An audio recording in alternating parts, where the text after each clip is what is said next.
Bem com o Pão. Olá, estamos de volta aqui falando hoje com a Júlia, lá do Rio de Janeiro, que congrega lá. Onde é que tu falou que é a igreja? Realengo, é isso? O local é Realengo? Agora está em Realengo. Antes era em Jacarepaguá, agora foi para um pouquinho mais longe. Olha aí o nome do bairro. Então, para quem quiser conhecer lá, poder conhecer um pouquinho o trabalho na Igreja de Janeiro, vai lá visitar a Júlia, né?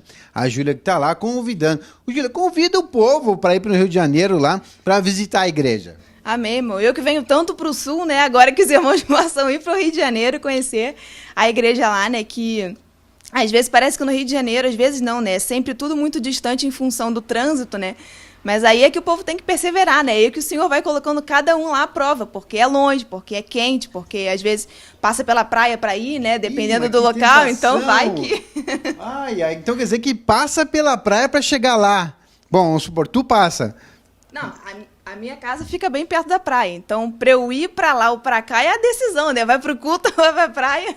Que prova! Hein? Você sai naquele calor, já eu vou lá ficar 1h30 sentada no calor, aí olha pra praia, bah, que situação, realmente é uma prova, hein, Júlio?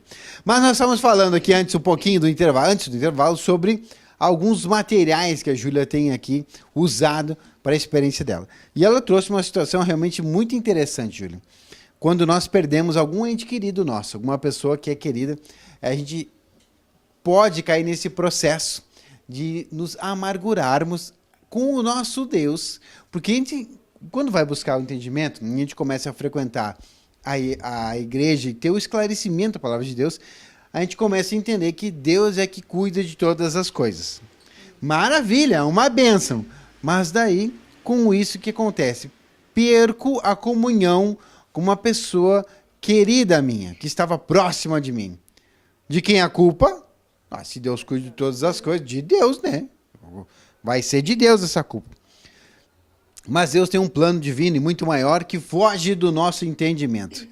E aí a preocupação, o nosso entendimento não chega tão rápido quanto a amargura, quanto o rancor, quanto o ressentimento por perder a comunhão com pessoas que estão muito próximas de nós.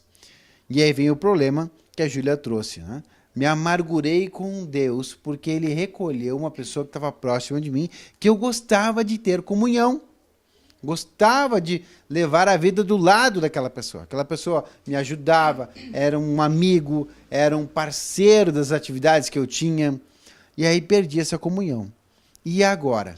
E Júlia trouxe aqui que lendo o Servo e Conservo, conseguiu buscar. Júlia, não sei se tu lembra um pouquinho mais assim desse material do Senhor Servo e Conservo, que quando é que você começou a ganhar esse entendimento assim, olha, estou lendo esse material, estou vendo que estou amargurado, ou você conseguiu perceber antes e disse, não, o remédio está lá.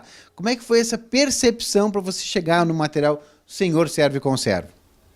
A percepção eu tive um pouquinho antes, né, a partir de algumas outras ministrações que foram liberadas, né, nos cultos. E aí me despertou para ler o livro, porque na verdade eu não sabia do que se tratava o livro, né?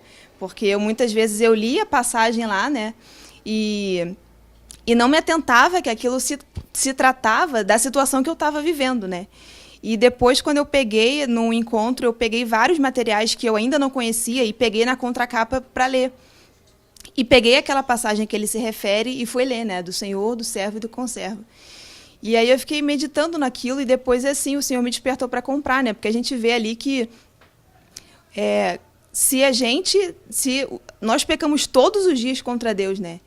E o Senhor nos perdoa todos os dias. Então, numa situação natural, quem somos nós para não perdoar, né, alguma pessoa que nos faça alguma ofensa também, né? E esse livro também tinha me despertado para ler, porque antes de eu sair da faculdade, eu via que o trabalhar todo do Senhor ali dentro da faculdade, né? E eu já queria fugir dali há muito tempo, mas eu via que o Senhor trabalhava a minha rejeição ali, né? Eu tinha as duas colegas assim que eu mais andava lá, que eram mais chegadas a mim, elas começaram a andar muito juntas e me excluíram, né? Porque a partir do momento que eu fui conhecendo mais o Senhor, que eu fui rejeitando fazer certos programas com ela, né? Vamos sair para isso, vamos sair para aquilo, e eu não queria. Vamos ver os gatinhos. Não, eu vou ver o Cristo. Era assim? Por aí. Então, eu ficava excluída, né? Porque elas me chamavam de alienada, né? Ah, mas a Júlia tá mudando, né? E eles encaram como uma mudança ruim, mas aquilo lá no fundo para mim era bom, porque eu via que expressando Cristo, o mundo ia contra mim, né? Então eu sabia que eu tinha que passar por aquilo, né? Porque era o Senhor trabalhando na minha rejeição, que era um nível altíssimo, né? E o Senhor vai trabalhando até o último dia, né? Então eu queria sair dali, mas eu sabia que o Senhor trabalhava muito, então eu tinha que ficar ali até um certo tempo. E eu só comecei a ler o Senhor Servo Conservo depois, mas lá o Senhor já ia me ministrando tudo, né? Para depois, quando eu ler, eu lembrei de todas essas experiências que eu passei, né?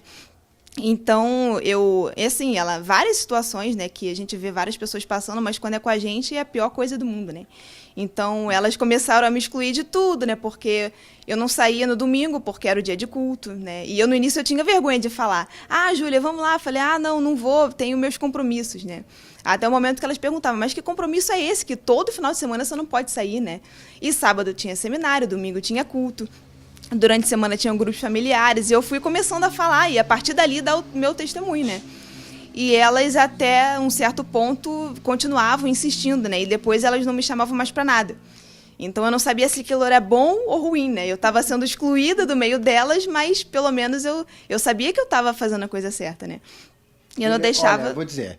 Pela nossa natureza, tu tem razão de se amargurar. Primeiro, o senhor tira, recolhe um amigo que tá perto. Depois tira as duas melhores amigas. Olha, senhor, pegou pesado, né? Deus estava trabalhando mesmo no vaso. Mas agora, na hora, sim, eu chorava, eu chegava em casa de noite e eu compartilhava, meus primos e meus filhos ainda moravam lá, quase na minha rua também, e eu chegava e eu, com a minha prima, eu chorava, assim, eu falei: meu Deus, mas a faculdade, né, tanta gente, mas eu sempre fui muito tímida, né, agora o Senhor já tá, falar em público, só o Senhor, né. Mas no início eu não falava com muita gente, então eu encontrei nelas ali um certo conforto, né, eu ficava ali com elas. E aí eu estava me apoiando demais nelas e o Senhor tirou, mas tirou assim, numa arrancada só, né. E aí eu pensava que eu não ia aguentar, né, que eu tinha que sair da faculdade por causa delas, e depois o Senhor me mostrou o motivo, né, assim. E eu chegava na faculdade e as duas pessoas que eu mais andava estavam falando mal de mim. E eu ouvia, né, porque elas falavam assim bem alto, né, eu acho que até o Senhor permitia que eu ouvisse, porque para trabalhar mais ainda, né, e eu ficava: meu Deus do céu, eu não vou aguentar, né, e eu lembrava da passagem, né, que o Senhor não vai mandar nada além daquilo que a gente não pode suportar, e aquilo me segurava todo dia, né, e aí eu ficava ali, né, ouvindo as pessoas que eu mais gostava na faculdade, falando mal de mim, tinha que fazer trabalho em dupla, elas ficavam, né, juntas e eu sozinha. E aí eu comprei o CD da Rejeição, né? Aí fui ouvindo. Aí é uma lista de materiais que a gente vai ouvindo, porque cada dia a gente descobre uma coisa nova que quer ouvir um material novo, né? Aí eu tive até que comprar o da Ansiedade, porque eu já queria ouvir um CD atrás do outro. Então eu parei todos e fui ouvir o da Ansiedade. E aí eu vi que eu tinha que liberar perdão para elas, assim, né? Pedir perdão por coisas que eu também sabia que tinha errado, né?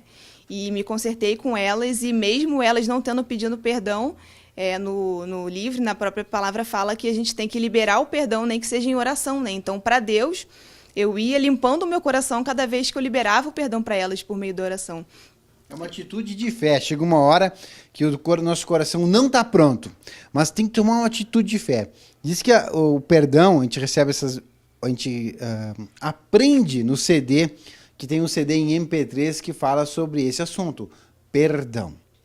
Que você pode aí realmente estar buscando muito, e nesse CD está lá trazendo uma ministração dizendo para você que também é uma decisão, quando eu decido perdoar, que muitas vezes o nosso coração não está pronto ainda, mas você já recebeu a instrução que você precisa perdoar, mas olha, eu quero perdoar, mas eu ainda não consigo, não tenho no coração, mas o Senhor também nos diz que o nosso coração é enganoso, e que nós precisamos sim tomar uma decisão, que nem a Júlia estava comentando aqui.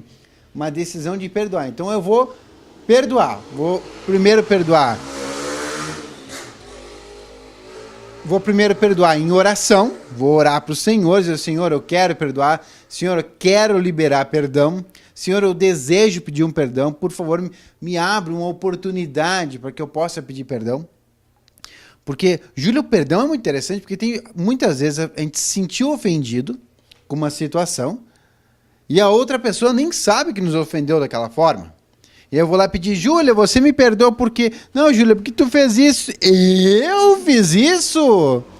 E a gente precisa abrir uma oportunidade. A gente precisa pedir para o Senhor abrir uma oportunidade, porque para que a outra pessoa também não se sinta ofendida, né? E a gente consiga realmente reconciliar, não criar outro atrito. E é o que traz o perdão também. Tem uma situação ali, eu vi que no momento certo eu tinha que ir falar com elas, né? Porque talvez, como você falou, se fosse num determinado momento, elas não entenderiam a forma como eu queria passar aquilo, né? E eu ia criar uma situação ainda pior, né? Pior do que a que já estava. Mas eu lembro que uma dessas meninas, com as duas eu fiz a oração do Novo Nascimento, até antes de passar por essas situações. E elas acharam, assim, muito lindo, né? Muito tudo aquilo, mas na hora que eu puxava um assunto mais assim, elas já fugiam, né? Mas eu sabia porque eu era assim também, né? Então, hoje eu não consigo julgar quem de primeira não aceita, assim, falar do Senhor, porque eu era assim, né? Pessoas ficaram 5, 6 anos falando do Senhor para mim e eu nunca queria, até o Senhor despertar, né? Então, uma delas falava assim para mim que por que eu já não desistia de falar de Jesus para elas se eu via que elas não queriam? Mas aí eu falava que eu também nunca queria, mas não é a gente que escolhe, né? E eu falava, mas se tu for uma escolhida do Senhor, né, Ele vai te tocar no momento certo. E aí eu mandava, ainda... Já tem um tempo, assim, eu acho que nem WhatsApp eu tinha, ou já tinha, mas não usava muito, não sabia mexer e tal. E eu não tirava foto do devocional, eu digitava palavra por palavra e mandava pelo Facebook para elas, né? Então era um texto, porque era aquele devocional um pouquinho maiorzinho, né? Aquele da capinha com a florzinha. E eu digitava mensagem por mensagem. E às vezes ficava na expectativa delas falarem alguma coisa assim, e aí uma botava só a carinha sorrindo, né? Ou então falava, legal. Aí mudava de assunto, né? E aquilo já me deixava amargurada. Aí eu ia pegar o CD da amargura. E era assim um ciclo, né? Todo dia eu via que eu tinha uma situação na faculdade, principalmente, que eu tinha que liberar e pedir perdão, né? Então, aquilo na hora a gente reclama, mas é um trabalho, né? Porque se eu não tivesse passado por situações como aquelas, eu nunca ia saber que eu tinha rejeição, eu nunca ia saber o tamanho da amargura que eu tinha, né? Com Deus, assim, tanto pela situação do meu amigo, como pela situação lá, né? Porque eu falava, meu Senhor... Mas eu venho para cá, a faculdade, eu tinha que pegar 5 ônibus para ir para a faculdade, às vezes eu demorava 3h30 para ir e mais 3h30 para voltar da faculdade. E eu ficava assim, mas por que, né, que o Senhor me mantém aqui ainda? Eu já com aquela vontade de sair, e eu vou para lá, e o meu intuito lá já não era nem mais estudar, porque eu já tinha perdido o interesse. Assim, eu já não via mais muito sentido naquilo. Mas eu ia para lá já pensando, hoje eu vou tentar falar com tal pessoa, né? No fundo, assim, a gente vê que quando a gente vai conhecendo mais o Senhor, os nossos interesses vão mudando. Então, eu ia para a faculdade e tentava olhar com os olhos espirituais ali quem eram os escolhidos do Senhor, né? E no momento eu pedi isso para o Senhor, para ele me mostrar, e ele me mostrou a pessoa que eu acho que menos gostava na sala, assim, né? Ele me deu um sonho dessa pessoa lendo a Bíblia junto comigo. E aí eu tive que liberar perdão para a pessoa, pedir perdão para a pessoa, fazer a oração do Novo Nascimento, né? Então eu tinha certas coisas para fazer lá antes, para depois sair, né? Então foi tudo no tempo certo, né? O Senhor sabe de todas as coisas. Que benção! Olha, realmente a situação do perdão é uma coisa que na vida cristã a gente não quer ter muita lida com essa história, não, né? Porque dói, né? É uma coisa que a gente realmente tem que se negar. Como já diz a própria palavra, perdão, que é uma perda grande, eu perco a razão, eu perco a minha posição, eu perco tudo aquilo que eu achava que eu era. A questão de perder a posição é muito interessante, porque quem é você? Eu sou o Marcelo, do programa de Bem com Pão, pede perdão lá. Não, mas eu tenho uma posição, Zela. Que posição? Tu não tem nada além da posição de servo, né? E aqui nós ganhamos esse entendimento. Não que a posição de servo não seja importante, porque é uma graça maravilhosa que o Senhor nos dá de poder termos essa posição de servo.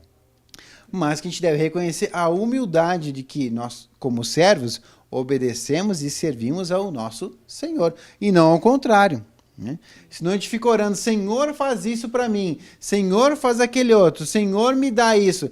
Daqui a pouquinho só falta Jesus, escuta, tu está invertendo os papéis, né? Tu tem que servir ao reino, não eu ficar te servindo o tempo todo. E a gente inverte um pouquinho os papéis aí.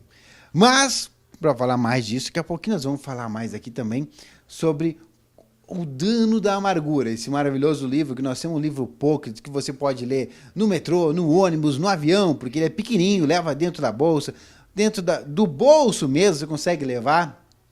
Ter uma leitura rápida, mas muito profunda e com grande, grande conhecimento da palavra de Deus, para que possa fazer, sim, maravilhas na tua vida. Vamos para o intervalo e voltamos já já. De Bem com o Pão.